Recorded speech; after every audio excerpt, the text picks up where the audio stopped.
Há pouco mais de um mês, o Supremo Tribunal Federal decidiu que, a partir de então, os homossexuais têm direito a registrar em cartório o que se convencionou chamar de união estável entre pessoas do mesmo sexo. Esse feito foi comemorado não só pela comunidade homossexual, masculino e feminino, como por setores da sociedade mais liberal e também pelos setores políticos que, obviamente, pegando carona na decisão do Supremo Tribunal, ninguém ousou, à exceção de Jair Bolsonaro, a ficar contra esta decisão. Na semana que passou, tanto a comunidade homossexual quanto o Supremo Tribunal e, de um modo geral, a magistratura brasileira foram surpreendidos com uma decisão de um juiz da Fazenda Pública de Goiás, que não só determinou a dissolução da união estável já registrada naquela cidade, como expediu um ofício a todos os cartórios, dizendo que a partir daquela data ficavam os cartórios proibidos de registrarem qualquer união entre pessoas do mesmo sexo. Obviamente que, de imediato, uma desembargadora integrante do Tribunal de Justiça de Goiás cassou a decisão desse juiz, mandou tornar sem efeito, portanto, todos os seus atos e, em seguida, abriu-se um processo, uma sindicância administrativa para investigar o juiz. É para discutirmos os vários aspectos dessa questão sob o ponto de vista do direito que nós estamos iniciando mais uma edição do programa Visão Política pela FGF-TV, canal universitário 14 da NET e Rede Pública de Televisão Cearense. E para abordarmos os vários aspectos dessa decisão do juiz, nós temos hoje aqui as presenças das pessoas mais indicadas. O professor Cândido Albuquerque, professor de Direito Processual Penal da Universidade Federal do Ceará, o também professor Djalma Pinto, um dos nossos especialistas na área do direito, especificamente do direito eleitoral, e o professor também da Universidade Federal do Ceará, Rui Martinho Rodrigues. Eu sou Arnaldo Santos, peço a você assinar de apenas um minuto para um rápido intervalo e já voltamos com mais uma edição do programa Visão Política.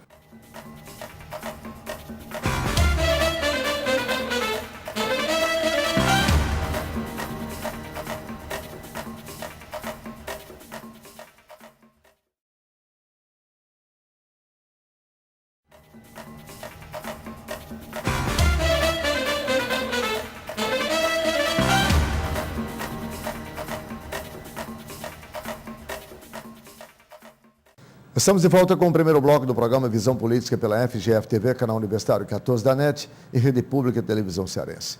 Se você assinante ligou agora, o programa recebe hoje as participações dos nossos colaboradores, os professores Djalma Pinto, Rui Martinho Rodrigues e Cândido Albuquerque.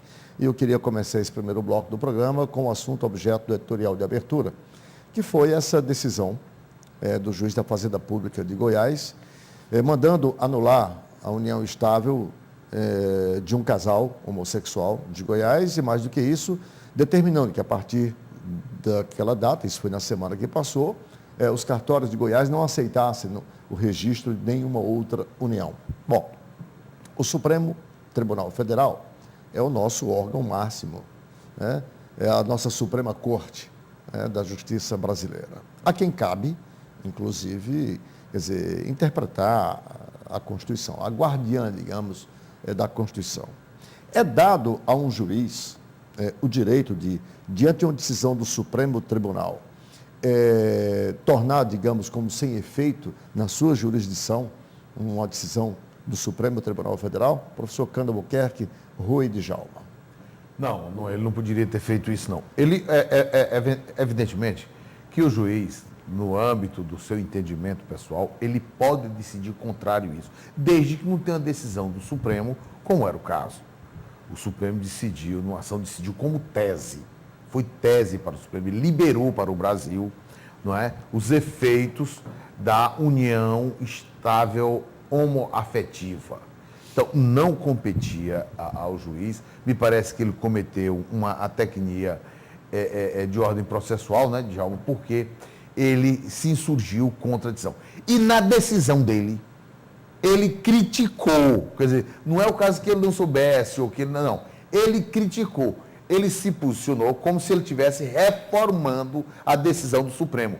Porque ele chegou, inclusive, a dizer o seguinte, que não competia ao Supremo aceitar os efeitos da união homoafetiva, porque a Constituição, aí deu a sua interpretação dele, juiz, daquele aspecto da família. O que a Constituição entende por família? Ora, o Supremo Tribunal Federal é quem diz a última palavra em termos de interpretação da Constituição.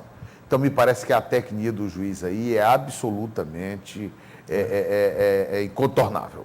Ô, professor Rui, some-se a isso o fato de que, dentro da minha ignorância jurídica, mas eu aprendi desde muito cedo, que a justiça não age de ofício. Ela precisa ser provocada. E ele agiu de ofício. Não houve nenhuma ação de nenhum setor da sociedade, muito menos da magistratura, nem Ministério Público, nem nenhum, contra o registro daquela união homoafetiva, quer dizer, tornada legal lá em Goiás. Ele, de modo próprio, agiu e dissolveu. Estranho aí é que ele tenha agido de ofício. Mas o Supremo não estabeleceu nenhuma súmula vinculante a esse respeito, né? E um juiz julga com independência. Se o Supremo tem um entendimento diferente, é claro que essa decisão vai cair. Essa decisão do juiz de primeira instância, ou talvez já tenha caído. Mas o juiz julga com independência. Isso não é nenhuma irregularidade. Se ele julga de um modo que o Supremo considera errado, a decisão dele vai ser cassada. Já o foi. Não é? Ou já desembargadora já ele morre aí. A ação do Supremo, você lembra que tipo de ação foi? Foi ação direta de inconstitucionalidade? Não, foi ação por descumprimento de preceito fundamental. A DPF. Não, então ela tem efeito enormes, né? E o grave a ação, ele tinha que obedecer. Tinha que obedecer. E ele revogou. No despacho dele, ele revoga a decisão do Supremo. Ele enfrenta.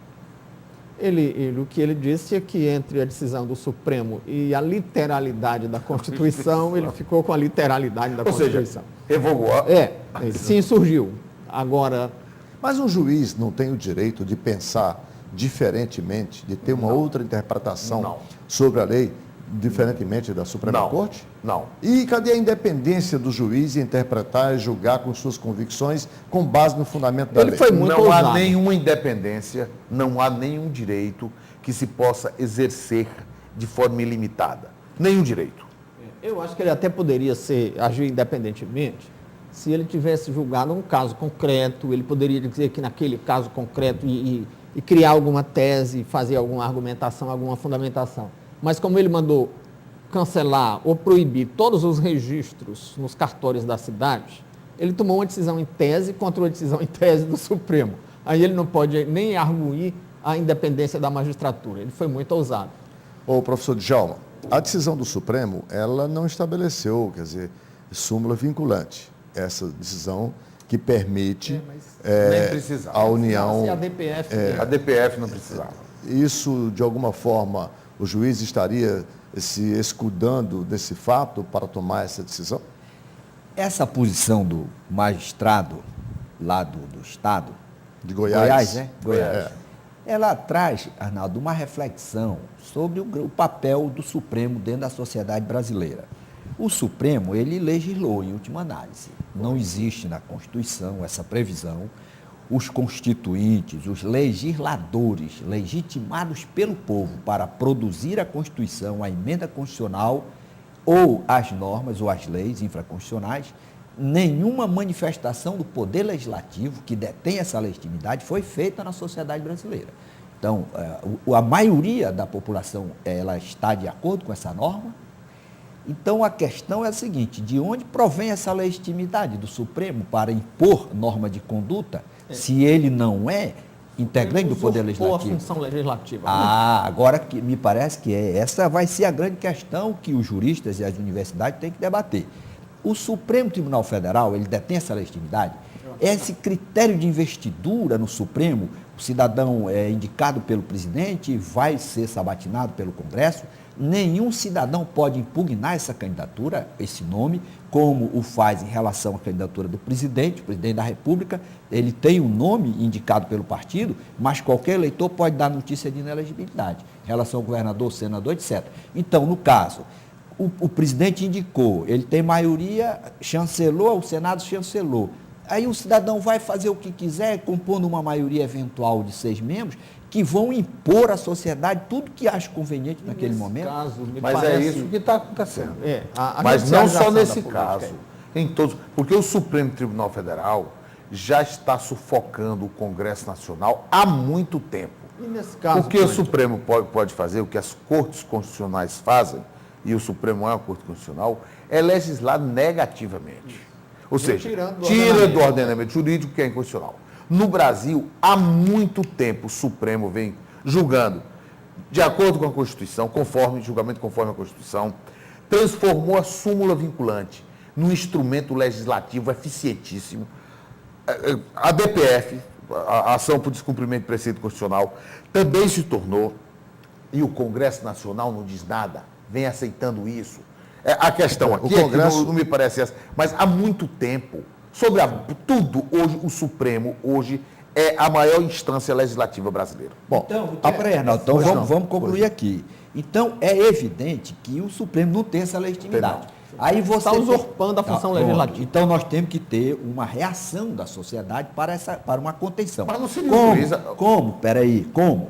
O Congresso deve produzir uma emenda constitucional, primeiro, estabelecendo, já que o Supremo se transformou em legislador, um limite de mandato, um tempo de mandato, 10 anos, vamos dizer, como era uma proposta do deputado Dino, lá do Maranhão.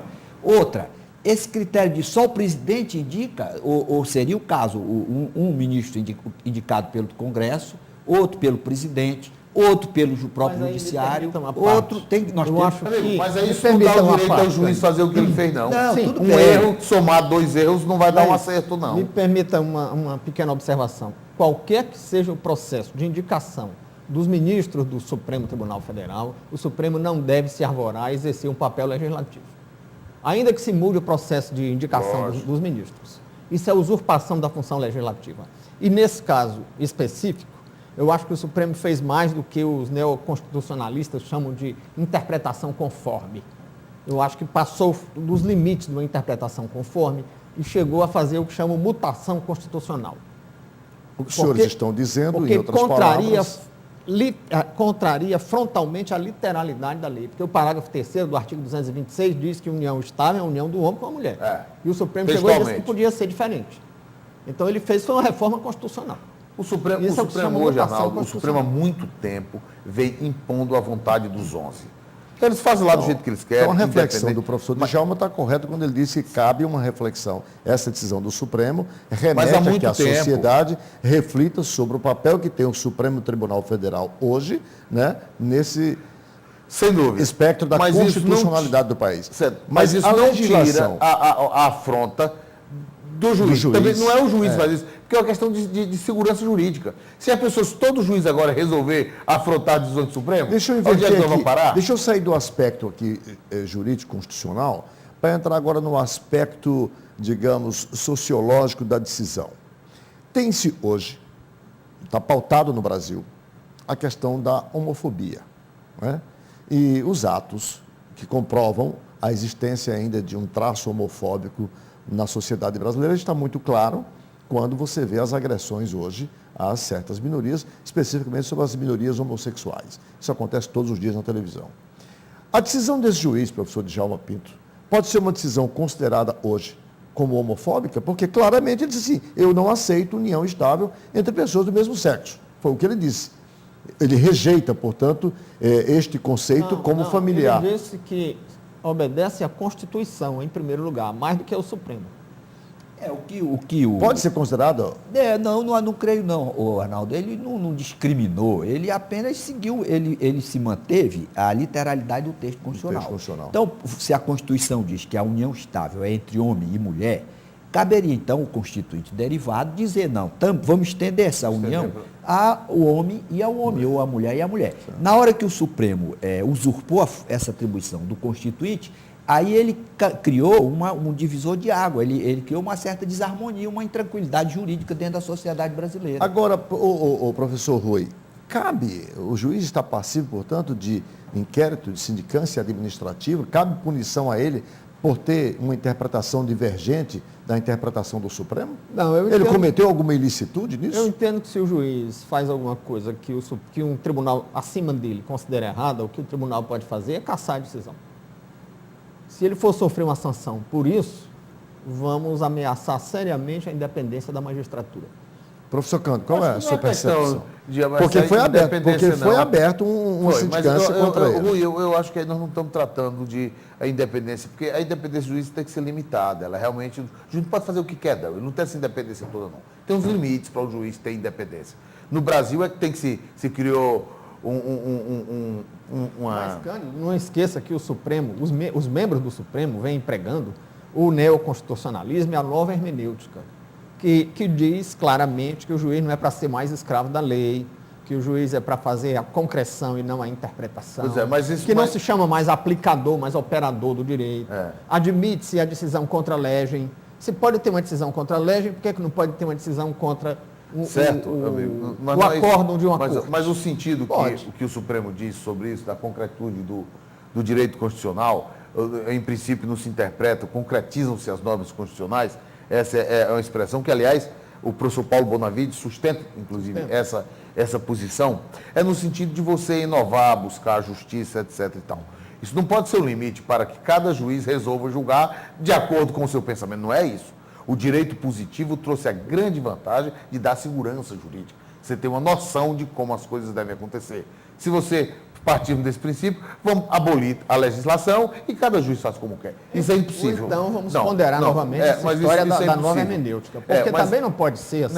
Vamos permitir que o magistrado dê uma sentença contra a legem só quando for para apoiar movimentos pós-modernos. Não, claro que não. Movimentos pós-modernos que não foram sancionados pelas eleições. Rui, eu não estou no caso concreto, eu estou dizendo abstratamente.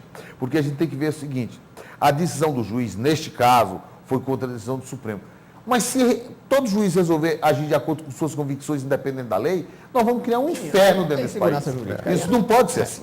A lei tem que ser respeitada. O juiz aplica a interpretação da lei, portanto, ele tem que seguir a lei dentro de um sistema que é harmonioso, não é verdade? Com interpretações, doutrinas, etc. O cara não pode meter o pé pela mão, não. Agora, o juiz, nesse caso, eu penso que... Porque seria intolerância puni-lo. O que o juiz disse, na verdade, é que ele não aceita o homossexualismo, que ele é contra a união homoafetiva. Ele não pode ter esse direito? Tem, ele pode. Não é liberdade? Quer dizer, ter liberdade para ser a favor e não ter para ser contra? O Bolsonaro... Ele diz é que é um servo da Constituição. Não, mas na verdade ele mostrou. E ainda tem esse dado a favor dele, concordo com você. Ainda tem esse dado. É que a Constituição, na verdade, quando fala em união estável, ela vincula o homem e a mulher. O fato é que este é um assunto que cabe discussão e é bom que os cursos de direito, que os jurisconsultos do país se debrucem sobre análise e reflexão sobre esses dois aspectos. A partir dessa decisão do Supremo e essa reação do juiz de Goiás, sobre essa questão que se convencionou chamar de judicialização da política, que o Supremo vem fazendo hoje, mas não sem levar em conta a omissão do Poder Legislativo, do Congresso Nacional, que tem deixado espaço para que o Supremo legisle em seu lugar. O Supremo está sufocando o Legislativo. Arnaldo, agora tudo bem que o Supremo muitas vezes tem que suprir a lacuna que o Legislativo deixa, tudo bem. Agora, o que eu acho é que nós temos que estabelecer ou o mandato ou o mecanismo de impugnação dos nomes, porque realmente quem manda na sociedade brasileira são 6 ministros que compõem a eventual maioria do poder do Supremo Tribunal Federal. Arnaldo, isso aí precisamos questionar essa legitimidade. Deixa eu fazer, então, o nosso primeiro intervalo e, quando voltarmos, vamos sequenciar essa discussão, colocando em pauta este assunto que chocou a sociedade brasileira na última terça-feira. Um instante só e a gente volta.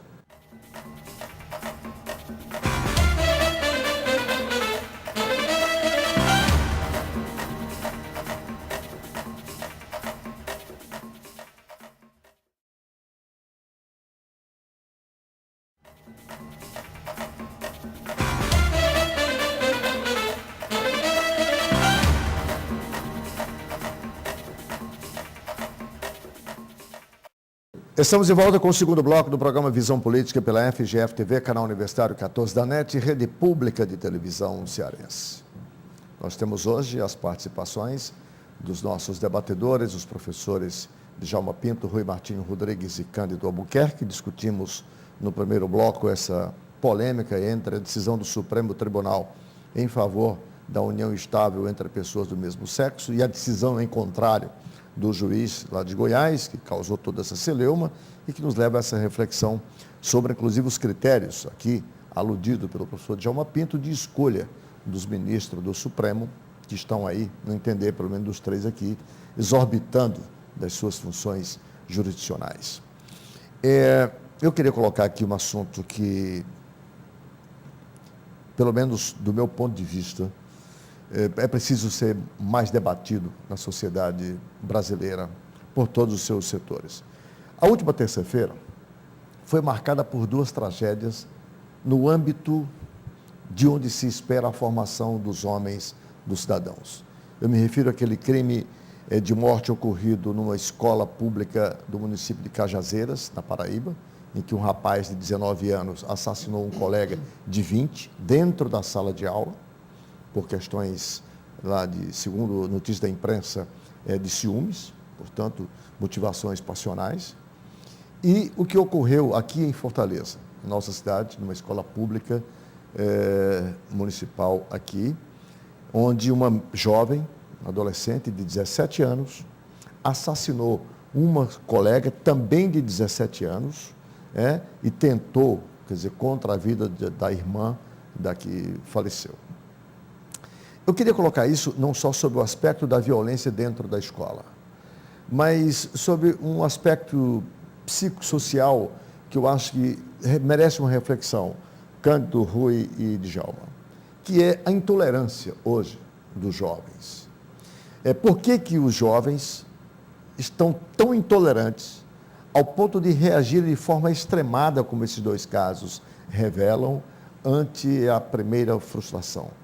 Seria isso que, hoje, a permissividade, ou seja, do ponto de vista da educação, dentro de casa, os pais não estão dando não aos filhos quando necessário para impor uma certa disciplina, para suprir, talvez, outras carências de ausência, de presença, por exemplo. E aí ele, na primeira vez que depara na rua com uma frustração, com um direito que é aparente frustrado, ele reage de forma extremada. O que é isso, professor Djalma? Você que tem debatido muito essa questão.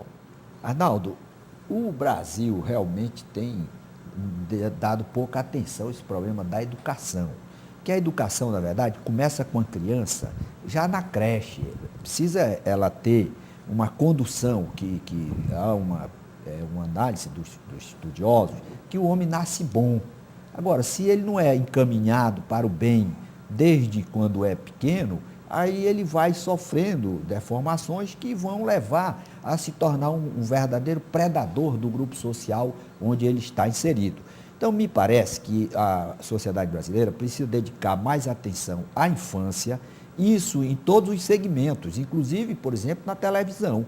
Você abre a televisão de manhã, há programas incitando a violência, meio-dia, toda hora, a criança em contato com aquele acervo de programas com propensão, com estímulo à violência, depois você fica surpreso porque começam a ocorrer cenas de violência no dia a dia. Então, me parece que há uma tendência hoje para a violência, que precisa ser encarada como uma patologia dentro do grupo social e todos os segmentos devem se envolver, não apenas os educadores, mas a própria mídia. Se você está estimulando a criança através de jogos, a prática da violência, depois você fica surpreso. Temos que ouvir os psicólogos, antropólogos, sociólogos, para chegarmos a uma postura de reação, pelo menos a uma política pública de combate à violência, para ser seguida essa política no âmbito da União, dos estados e do município. Porque nós temos hoje só constatações,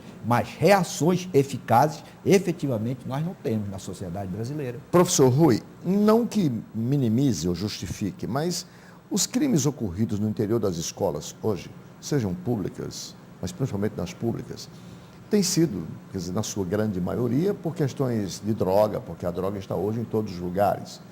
Esses dois crimes não, eles são atípicos, né? Porque, e ultimamente, toda e qualquer ação violenta entre estudantes se extraiu da língua inglesa essa palavrinha chamada bullying, e se quer com esse bullying explicar todas e qualquer mazela social que se tem. Eu quero trazer para as mazelas sociais essa coisa, a permissividade, a falta de disciplina, que tem que ser imposta, os pais não disciplinam, os professores não disciplinam, e tudo a culpa é do bullying. Todos nós fomos estudantes aqui, e nós fomos chamados de gordinho quem era gordinho, de negrinho quem era negrinho, dava-se currulepe na orelha, cama de gato, e nem por isso, na nossa época, se matava ninguém por conta desse bullying ou qualquer outra coisa.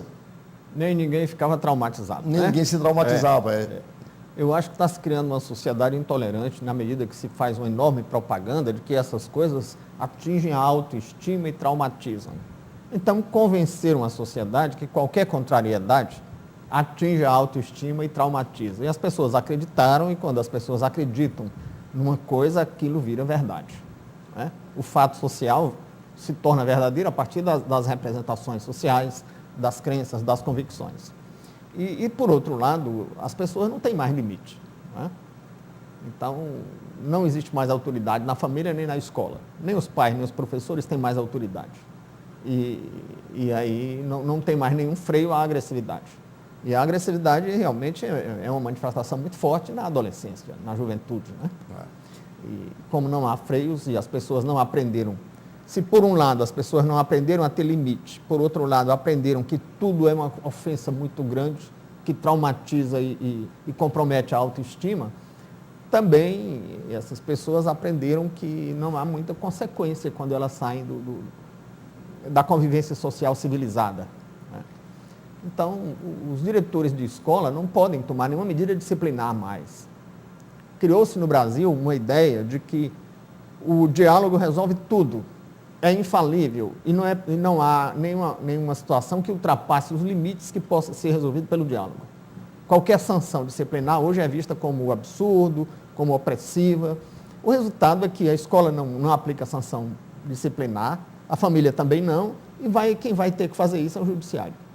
E o judiciário fica assoberbado, afogado e não pode dar conta, né? Professor Cândido Albuquerque, essa violência urbana, assim conhecida, vulgarmente chamada, mas não tem outra definição, ela historicamente sempre foi perpetrada pelo sexo masculino. Me chamou a atenção o número frequente de casos de violência praticado pelas meninas, como este especificamente. Quer dizer, quais são as razões dessa intolerância? O que leva uma menina de 17 anos botar uma faca dentro da bolsa, ir para a escola já armada com essa faca, né, para tirar satisfações, seja lá por que razões? Arnaldo, eu ouso discordar dos meus colegas Djalma e Rui no que diz respeito ao fundamento da violência que nós estamos aqui a discutir. Eu penso que nós temos hoje a violência no Brasil por uma decisão política. O Brasil optou por cultivar a violência. O Brasil é o único país no mundo em que todo mundo tem direito a um estelionato de graça. O Brasil é o único país do mundo que uma pessoa só vai presa se a condenação for superior a 4 anos de prisão. O Brasil é o único país no mundo em que a cada dia mais se torna liberal o direito penal. Desde 1993, quando a violência tomava conta dos grandes centros, nós estamos falando no final do século passado, começou-se um movimento nos Estados Unidos, propriamente em Nova York, tido como tolerância zero. Ou seja, estabeleceu-se que, na falta de outra opção, tinha que botar na cadeia e punir com rigor, do pequeno ao grande delito. Ou seja, punindo intolerância à intolerância. Tolerância à intolerância. Muito bem. Desde então, isso ocorreu nos Estados Unidos inteiro, foi para a Inglaterra, a Europa inteira adotou isso. Bem aqui na Argentina, que há 10 anos atrás a violência urbana era insuportável, eles controlaram. No Brasil, há todo ano vem uma lei afrouxando, relaxando o sistema penal. Ninguém tem mais medo do sistema penal brasileiro. Nós somos os 2 únicos países da América Latina em que uma pessoa de 17 anos mata outra e não é crime. Não, não é crime. É um ato infracional e ele não vai para a cadeia. Qualquer outro país do mundo, na Europa inteira, essa menina de 17 anos seria julgada e condenada como criminosa. Aqui ela vai receber uma medida socioeducativa, no máximo por 3 anos. Ou seja, nós plantamos a impunidade no país. A cada dia se faz isso. E eu vejo o próprio Supremo Tribunal Federal hoje está na vanguarda dessa impunidade. Quer dizer, no Brasil a situação está ficando tão séria que nós estamos querendo dar o mesmo tratamento a quem comete o crime com violência à pessoa, àquele que comete crime sem violência à pessoa. Ou seja, era como se alguém que cometesse um crime financeiro, por exemplo, ele gerasse o mesmo perigo para a sociedade do cara que comete um assalto, um estupro e um homicídio. Quando, na verdade, aquele pode ser punido com uma pena alternativa. Toma o dinheiro dele. Sim, mas esse fato não ilide as outras considerações que nós fizemos aqui. Não estou dizendo. Eu estou querendo apenas mostrar, tentando ir ao fundo do problema. Porque a gente está falando que intolerância na família e na escola, não é. Não me parece que a questão esteja no âmbito familiar ou escolar. A questão é da política do país. Nós temos hoje no Brasil uma política que as pessoas perderam o medo do sistema repressivo do Estado. As pessoas não têm mais medo disso. Ninguém tem mais. As pessoas de 17 anos, primeiro, sabem que não serão punidas. Então, elas podem cometer crimes. Eu ia dizer alguma coisa aqui, mas acabei passando. Mas, enfim, isso hoje tem sido motivo de preocupação. E veja bem, o Brasil é um dos pouquíssimos países do mundo, e dos países minimamente democráticos, organizados politicamente, o Brasil é o único país que ainda tem violência urbana. Só para concluir, Arnaldo, por favor, você hoje pode chegar na Grécia, você pode chegar na Argentina, você pode chegar nos Estados Unidos, na Inglaterra, na Bélgica, e você livremente sai 11 horas da noite e vem a pé 2 quilômetros andando na cidade para ir para o seu hotel.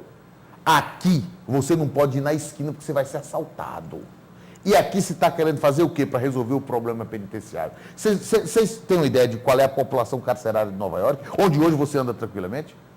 É imensa. Aqui no Brasil, o que está se pensando agora? Fazer mutirão carcerário para soltar as pessoas. E aí, toda semana você ouve. Eu acho que tem que humanizar a pena, mas não pode descaracterizar o direito penal. Só para concluir, Arnaldo, está se querendo fazer mutirões como solução para aliviar o sistema penal. E aí, todo final de semana, você vê alguém em liberdade condicional, saiu para passar o final de semana e não voltou, praticando assalto, homicídios, etc. Então, nós temos uma decisão política, precisamos tomar. Nós estamos diante do seguinte, digo, politicamente, é isso que nós queremos ou devemos mudar? Bom, o que você está dizendo, então, derruba por tese a ideia de que leis nós já temos demais. Você está propondo que haja uma outra lei endurecendo todas essas leis que estão aí. É isso, Djalma? O professor Cândido, de certa forma, ele tem razão num ponto. É que o Brasil consagra a impunidade. Ora, já existiu no passado a espetacularização da pena. O cidadão era amarrado em 4 cavalos, com todo mundo assistindo, para que aquele crime que ele praticou não mais fosse praticado dentro da sociedade. A sociedade evoluiu e não aceitou mais essa pena que importasse em flagelo.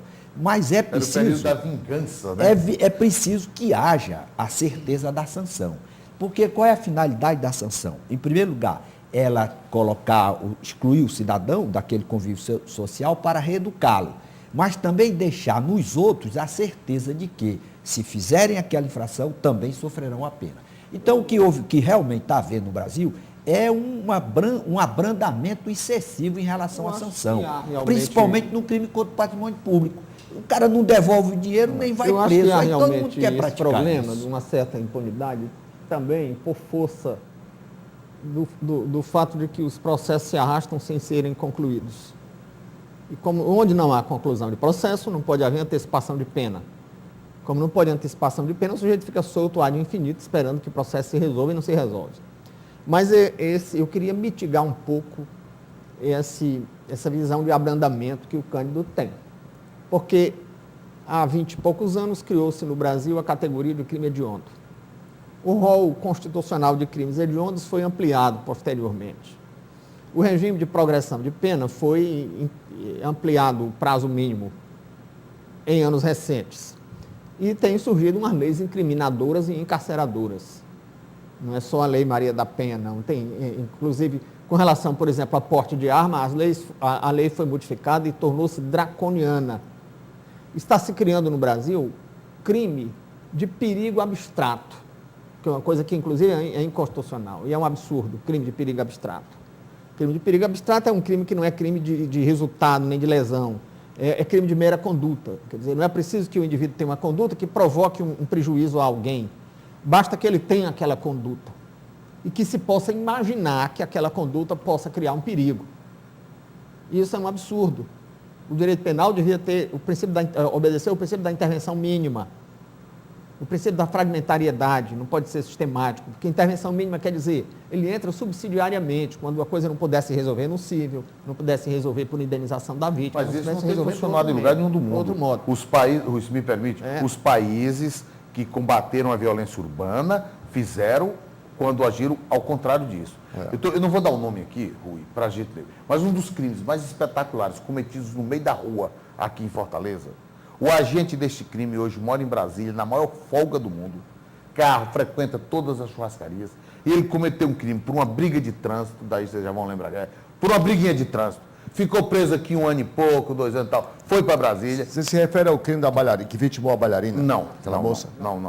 Um outro. Aquele também, mas eu estou falando no outro. Foi pior ainda, no meio da rua. Nós aceitamos a cultura. Quantos crimes de pistolagem estão aí, todo mundo sabe, e os recursos estão para cima e para baixo. País nenhum no mundo aceita. Há uma decisão política nossa de não tornar o nosso sistema penal respeitável. Mas nesse caso que você citou, não é falta de lei, não, é falta de aplicação da lei. Mas eu estou dizendo exatamente isso. Lei nós temos de sobra. Está faltando alguém. Me parece que só o executivo pode chamar isso aí. Porque o executivo é que faz as políticas. É ele que está. E o judiciário tem que ser sensível a esse sentimento, né, que a vontade política manifesta. Porque o executivo é quem legisla, né? Não, é porque é ele quem traça as políticas, Rui. Não, é ele que embora a trata as matéria políticas. penal. Embora a não se matéria esqueça que penal. foi o prefeito de Nova York quem estabeleceu como era que ele queria a política para reduzir a violência que estava tomando conta da cidade. Foi a mesma coisa o primeiro-ministro da Inglaterra. Mas em todo lugar do mundo. O judiciário não traça política nenhuma. Ele tem que cumprir, ele tem que seguir. Embora a matéria penal seja reserva legal, mesmo que a iniciativa legislativa comece no parlamento, no Brasil só prospera a iniciativa legislativa que é patrocinada pelo executivo. Por isso é que eu disse que o executivo... Também, isso é verdade, você tem razão nisso aí. Bom, eu vou fazer mais um intervalo e quando voltarmos eu vou colocar na discussão, para observação dos senhores, esse grevismo no serviço público a partir da greve dos professores de Fortaleza, o estado de greve dos funcionários da Universidade Federal do Ceará estabelecido na semana que passou, enfim, as greves do Ministério Público Federal, hoje em todo o Brasil, enfim, um instante só e a gente volta.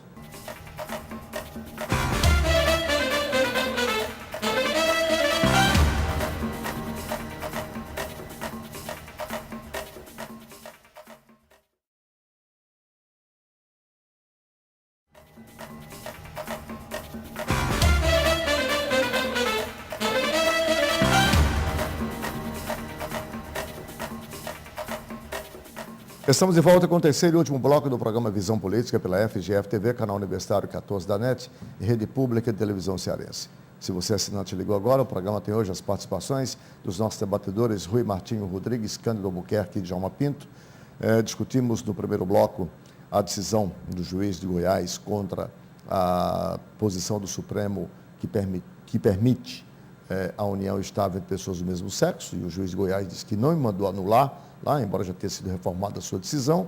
No segundo bloco, essa questão da violência hoje no interior das escolas públicas, a partir do caso de Cajazeiras e daqui de Fortaleza, né, que essa moça de 17 anos vitimou uma colega sua também da mesma idade e tentou contra a vida da outra. No intervalo, eu me lembrei aqui, o crime que o professor Cândido Albuquerque se referia foi aquele da chave de fenda, que numa briga de trânsito, um cidadão sacou de uma chave de fenda e assassinou o outro no meio da rua, que está solto até hoje, não foi julgado.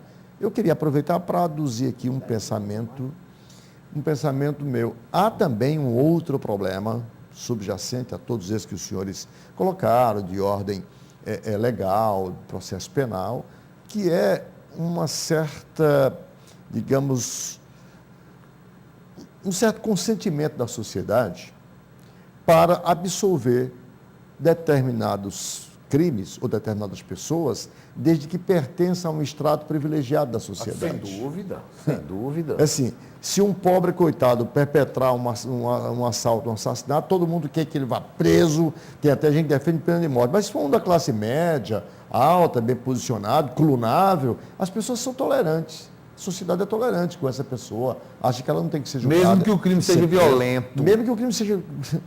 tenha todos os requintes de perversidade, como foi o caso desse a que você se referiu aqui agora. Bom, isso prova, Arnaldo, que a sociedade brasileira ela tem o princípio da igualdade apenas formalmente posto na Constituição. Ela não vivencia esse princípio. Verdade. Eu queria colocar então agora para vocês o grevismo.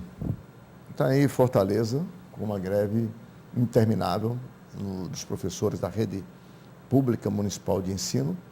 Na semana que passou, os funcionários administrativos da Universidade Federal do Ceará também entraram em estado de greve. Daqui a pouco chega aos professores, porque sem administração não tem como dar aula. É bem que o semestre está terminando, né?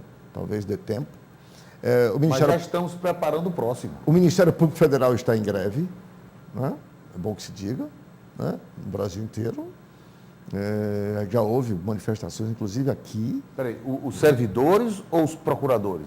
O Ministério Público Federal? Mas os procuradores ou os servidores? Os procuradores também. Mas são os servidores mais bem remunerados do Brasil? Professor Rui Martins, qual é, nesse instante, que razões? É claro que ninguém pode ser contra aqui a reivindicação das categorias. Direito de greve, né? Direito de greve, obviamente. E as categorias é que sabem o que sofrem para poder reivindicar. Mas qual é a base hoje para esse grevismo todo aqui? Bem, eu acho que nós precisaríamos retomar os anos da hiperinflação, quando o Brasil entrou num surto de grevismo e se compreendia, porque o salário que era dado, quando se recebia um reajuste salarial, pela manhã, à tarde, o valor já não era o mesmo, né? E o Brasil vivia de greves. E então nós flexionamos alguns limites à greve. Porque a greve no serviço público, há um princípio que diz que o serviço público não pode sofrer solução de continuidade. E nós esquecemos esse princípio e aceitamos greve não apenas no serviço público, mas até em serviço público emergencial, como hospital de emergência, como polícia, como uma série de outras áreas do serviço público que não poderiam sofrer paralisação jamais. Transporte coletivo. Nós escancaramos o direito de greve. E criamos aqui e ali alguma regra para mitigar isso. Transporte coletivo mas tem que manter uma porcentagem. Só que isso significa dizer que o usuário é quem vai pagar o pato. Porque quando o cidadão faz uma greve numa fábrica de sabão, quem tem prejuízo é o fabricante. Mas quando a greve ocorre, digamos, no transporte coletivo, no hospital de emergência, não é o patrão que tem prejuízo. Quem tem prejuízo é o usuário, né? E até eu estou achando interessante, porque as pessoas que defendiam esse tipo de greve nesses setores sensíveis, e que uma coisa que termina agredindo a sociedade, não o empregador, estão hoje no poder. E estão com um discurso na contramão do que pregavam há alguns anos atrás, né? Eu acho até divertido ouvir algumas pessoas... Quando se trata do serviço público estatal, o patrão é esse ser inominado, chamado Estado, né? Mas também não é quem sofre as consequências. Quem sofre as consequências é a parcela mais vulnerável da sociedade. Digamos, uma greve no transporte coletivo, quem sofre é a parcela mais vulnerável da sociedade. Uma greve no hospital de emergência, quem sofre é a parcela mais vulnerável da sociedade. Além de ferir a sociedade, fere a parcela mais vulnerável. E, em geral, quem defendia o direito de greve era quem se apresentava como defensor dessa parcela mais vulnerável. E é interessante que agora essas pessoas se encontram numa situação contraditória. Talvez porque há um tipo de democratismo que só se exerce quando se está na oposição. Isso, eu acho que é muito didático isso que está acontecendo no Brasil. Professor Cano Albuquerque, essa greve dos professores no âmbito do município de Fortaleza, houve até confronto entre professores e guarda municipal e vereadores na Câmara Municipal, porque os professores sequer tiveram acesso, tiveram direito a adentrar as dependências da Câmara Municipal para fazer suas reivindicações, fazer o seu barulho, né? E foram impedidos. E eu fui informado de que houve confronto entre professores, ou seja, os professores em greve, né, se confrontaram com aqueles que não defendiam o estado de greve, porque houve algumas defecções aqui. E aí, segundo consta, teria o presidente da Câmara Municipal arregimentado estes professores não grevistas para, inclusive, se confrontar com os grevistas da Câmara Municipal. E o fato é que a coisa repercutiu de forma muito ruim, muito negativa, isso para corroborar do pensamento do professor Rui, de que as pessoas que defendiam esse grevismo, hoje, como estão do outro lado, assumem posições extremamente opostas a isso. Olha, Arnaldo, eu lhe diria assim, o Rui colocou com uma precisão muito interessante isso. É que hoje quem fazia greve tem que administrar a greve do outro lado. E parece que não é fácil essa mutação complicada. Quer dizer, num dia você está incentivando a greve, no dia está a combatê-la. Você estabelecer um limite de tolerância aí me parece complicado. O episódio da Câmara de Vereadores é bem ilustrativo, né, disso. Mas, Arnaldo, me parece que há uma insatisfação generalizada. No seguinte sentido, um professor que ganha R$1.000 ou está discutindo um salário, um piso de R$1.400, R$1.800, na nossa realidade atual, tem toda uma lógica que o professor precisa de necessidades e tal, ele chegou no topo da carreira, é o cara que tem curso superior, etc. e tal. O problema é que servidores que ganham mais de 20 mil também estão fazendo greve. Então, aí me parece que esse encontro aí, a questão que me parece... Porque o Lula tinha uma habilidade muito grande para contornar essas situações. Não sei se a presidente terá. Porque o que me parece é que não há nenhum setor do serviço público brasileiro que esteja satisfeito com o salário. Embora você tenha servidores ganhando 25 e outros ganhando R$800. Tem ninguém satisfeito. Eu acho, e aí volta-se àquela questão, nós temos uma política salarial que contemple de forma harmoniosa o serviço público federal, por exemplo. Nós temos isso? É possível se imaginar isso? Por exemplo, o corpo administrativo da Universidade Federal ganha mais do que muitos professores. Quer dizer, a atividade meio, ela supera a atividade fim, né? A secretária de um professor-chefe normalmente ganha mais do que o professor-chefe de um departamento, por exemplo, ou de um núcleo de estágio de atividade complementar.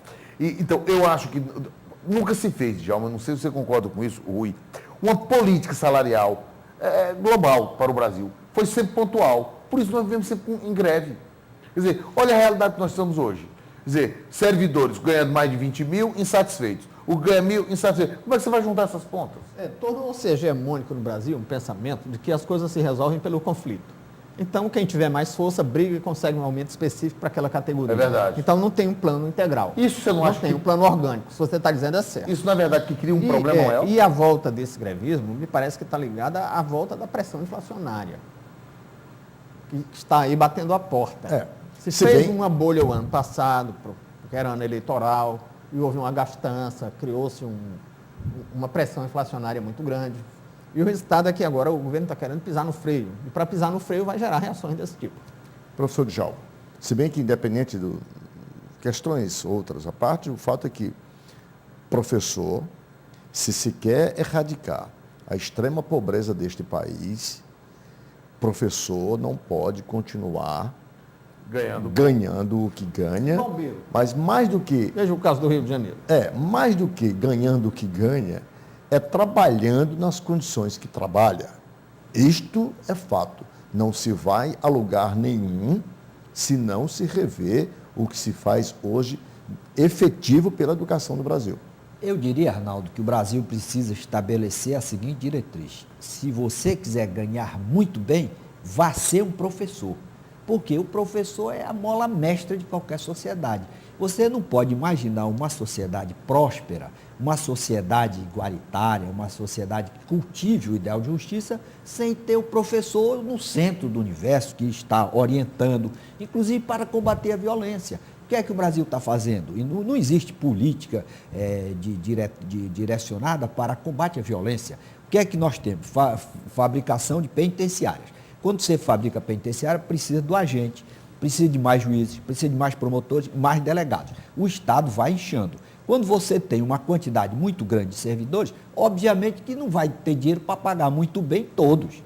A quantidade é incompatível com a qualidade do salário, essa é uma realidade. Aí o professor Rui colocou bem, no ano passado houve uma gastança excessiva, também não houve cuidado com relação ao problema do álcool.